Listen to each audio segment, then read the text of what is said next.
नमस्कार मु सोमनाथ स्वागत करुच्ची सोमनाथ दुनिया को।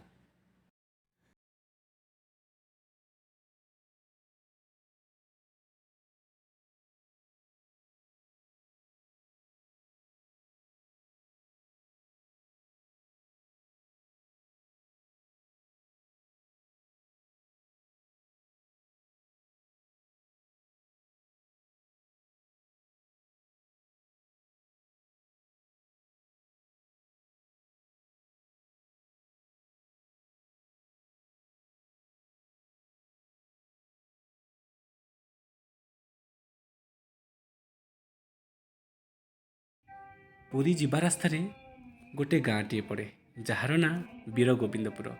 से गोटे मंदिर अच्छी और से मंदिर रे माँ दक्षिण काली अच्छा। अर्जुन कहला कि चल माँ दक्षिण काली को टिके दर्शन करके आसिबा। माँ को बहुत सुंदर भाव में दर्शन हो गला। मंदिर चारिपटे बुलू बुलू समय हो गला 6:30। अर्जुन व्यस्त होकर अरे चलो चलो जल्दी पूरी श्रीमंदिर दर्शन कर पुणी घर को फेरिबा कहीं ना सी घरे कहीकि जाई नथिला। सेठू आम पुणी बाहरी आसिलु श्रीमंदिर अभिमुखे।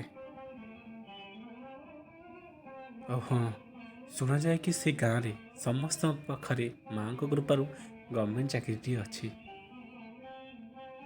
किछि समय व्यवधान पर आसीजिव पुरी श्रीक्षेत्र जमशिला। ये जमशिलाटी पुरी मंदिर केउठारे अच्छी एवं लोक कथा कौन अच्छी ताहा आपको जानिबा निहाती जरूरी। जमराज देखिले कि कलिजुगर प्रत्येक मनीष पुरी श्रीक्षेत्र जाइकी पाप धोई आसुचंती। एमिति हेले तो से काहाकू दंडित करिवे। सबु पापी तो पुरी मंदिर जाइकी पाप धोईकी आसीजिवे। तेणुकरी से महाप्रभु जगन्नाथ एवं माँ लक्ष्मी पाखक जाइकी गुहारी कले। महाप्रभु श्री जगन्नाथ जमराज को कही शिला रूपरे सीढ़ी अवस्थित होगापाई आउ एक वरदान भी देइथिले। वरदानटी थिला मंदिर को प्रवेश करुथिबा प्रत्येक व्यक्ति जदि सेही शिलारे पाद रखी आसिबे तार सबु पाप धोई होइजिवो। किंतु मंदिर रु बाहर को जिबा बेले जदि सेही शिला को माड़िकी जाती सबु पुण्य जमराज को मिलिजिवो एवं सेही मनुष्यर सब कर्मफल ताको ही मिलिवो। श्रीमंदिर थिबा पंचतीर्थ विषय जानिछंती कि 5टी पंचतीर्थ अच्छी। गोटे हूँ महोदधि जहाँकि समुद्र, 3टी पुष्करिणी अच्छी मार्केंडेय, इंद्रद्युम्न, श्वेतगंगा एवं आउ गोटे तीर्थक्षेत्र जार ना रोहिणी कुंड। आपण समस्ते तो रोहिणी कुंड देखि निश्चिंत। और से रोहिणी कुंडटी बास किछि वर्ष पूर्वर किंतु पुरातन रोहिणी कुंडटी आपण हुए तो देखि नथिबे जहाँकि कल्पवट मूलर अवस्थित।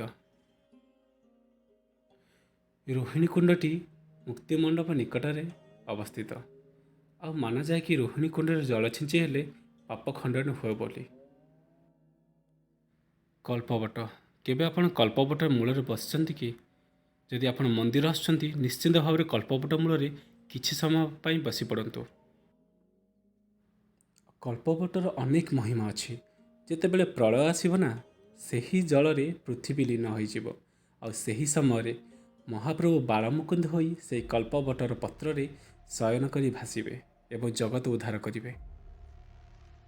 एबे आसीबा गल्प उपरे। गल्पर ना विश्वर महांती। विश्वर महांती किए? कलापहाड़ ना तो आपण समस्त जानिथिबे। से जणे थिले बंगीय ब्राह्मण। कौन आश्चर्य हेले? निश्चित भाव आश्चर्य हेबे। आउ हाँ सी प्रथमे ब्राह्मण थिले। प्रकृत रे तांको नाम थिला कलाचंद्र राय। बंग सुल्तान सुलेमान राणीकर सिपाही थिले। कलापहाड़ थिले वीर योद्धा। कलापहाड़र वीरत्व और साहस देखि तांको उपरे आकृष्ट होई जाइथिले सुलेमानकर पुत्री दुलारी। कलापहाड़ मध्य दुलारी को खूब भल पाई बसिथिले। विवाह करिया पई प्रस्ताव भी देइथिले। किंतु गपरे ट्राजेडी और सस्पेंस आसला एठी। दुलारी थिले इस्लाम मछबर।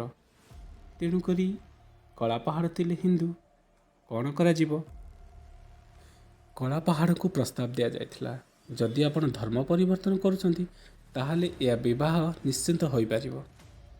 କଳାପାହାଡ଼ ଧର୍ମ ପରିବର୍ତ୍ତନ କରି ବିବାହ ତ କରିଥିଲେ, କିନ୍ତୁ ତା ପୂର୍ବରୁ ତାଙ୍କର 2ଟି ପତ୍ନୀ ଥିଲେ ଓ ସେ ତାଙ୍କ ପତ୍ନୀଙ୍କ ପାଖକୁ ଫେରିବାକୁ ବି ଚାହୁଁଥିଲେ। ସେ ଇସଲାମ ଧର୍ମରୁ ହିନ୍ଦୁ ଧର୍ମକୁ ଆସିଲେ ତାଙ୍କୁ ଗ୍ରହଣ କରିବେ, କଳାପାହାଡ଼ଙ୍କ ମା କହିଥିଲେ। କଳାପାହାଡ଼ ତାଙ୍କ ଧର୍ମ ପରିବର୍ତ୍ତନ ପାଇଁ ପୁରୀ ମୁକ୍ତିମଣ୍ଡପ ଯିବାକୁ ଧର୍ମବିତ୍ମାନେ କହିଥିଲେ। କଳାପାହାଡ଼ ପୁରୀରେ ପହଞ୍ଚିଲା ପରେ ତାଙ୍କୁ କେହି ଗ୍ରହଣ କରିନଥିଲେ ଏବଂ ସେ ଜଗନ୍ନାଥଙ୍କୁ ପ୍ରାର୍ଥନା କରିଥିଲେ, କିନ୍ତୁ କିଛି ସୁଫଳ ମିଳିନଥିଲା। ସେ ରାଗି ଯାଇ ପୁଣି ସେ ମୁସଲମାନ ଶୈଳୀକୁ ଆପଣେଇଥିଲେ। ଧୀରେ ଧୀରେ କଳାପାହାଡ଼ ଆକ୍ରମଣ, ଧ୍ୱଂସ ବିଧ୍ୱଂସ କରିବାକୁ ଲାଗିଥିଲେ। କଳାପାହାଡ଼ ଶ୍ରୀକ୍ଷେତ୍ର ଆକ୍ରମଣ କରିବାକୁ ଧାଇଁ ଆସିଥିଲା। ଏହାର ଖବର ଶୁଣି ପୁରୀ ସେବାୟତମାନେ ବିଗ୍ରହଙ୍କୁ ନେଇ ଚିଲିକାର ଏକ ଦ୍ୱୀପରେ ଲୁଚାଇ ଦେଇଥିଲେ, କିନ୍ତୁ ଗୁପ୍ତଚରମାନଙ୍କଠୁ ଏହି ଖବର ପାଇ କଳାପାହାଡ଼ ସେହି ଦ୍ୱୀପକୁ ଯାଇ ସେ ବିଗ୍ରହଙ୍କୁ ହାତୀ ପିଠିରେ ଚର୍ମ ଦଉଡ଼ିରେ ବାନ୍ଧି ନେଇ ଆସିଥିଲା ବଙ୍ଗକୁ। ଗଙ୍ଗା ନଦୀ କୂଳରେ ବିଗ୍ରହଙ୍କୁ ନିଆଁ ଲଗାଇ ଦାହ କରିବାକୁ ଚେଷ୍ଟା କରିଥିଲା, କିନ୍ତୁ ବିଗ୍ରହଙ୍କର ଚମତ୍କାର ଦ୍ୱାରା ଖୁବ୍ କମ୍ କ୍ଷତି ଦେଖିବାକୁ ମିଳିଥିଲା। ବହୁତ ଦିନ ଗଲା ପରେ ବି କଳାପାହାଡ଼ ଅପେକ୍ଷା କରି ବସିଥିଲା କି କେତେବେଳେ ଜଳିପୋଡ଼ି ସବୁକିଛି ପାଉଁଶ ହୋଇଯିବ। ସେହି ସମୟରେ ଆସିଥିଲେ ଗଳ୍ପର ମୁଖ୍ୟ ନାୟକ ବିଶର ମହାନ୍ତି। ବିଶର ମହାନ୍ତି ବିଗ୍ରହଙ୍କଠୁ ବ୍ରହ୍ମ ସଂଗ୍ରହ କରି ନେଇ ଆସିଥିଲେ ପୁରୀ। ତାପରେ ସ୍ୱତନ୍ତ୍ର ନବକଳେବରର ଆୟୋଜନ ହୋଇଥିଲା। ସେଇ ବ୍ରହ୍ମ ସ୍ଥାପନ କରି ଦାରୁର ଦିଆଁ ତିଆରି ହୁଏ। ଏହି ସାହସିକତା ପାଇଁ ବିଶର ମହାନ୍ତି ଓଡ଼ିଆ ଜାତି ପାଇଁ ଚିରସ୍ମରଣୀୟ ହୋଇ ରହି। ଆଶା କରୁଛି ଭିଡ଼ିଓଟି ଭଲ ଲାଗିଛି। ଯଦି ଭଲ ଲାଗିଛି ସେୟାର, କମେଣ୍ଟ, ଲାଇକ୍ କରିବାକୁ ଜମାରୁ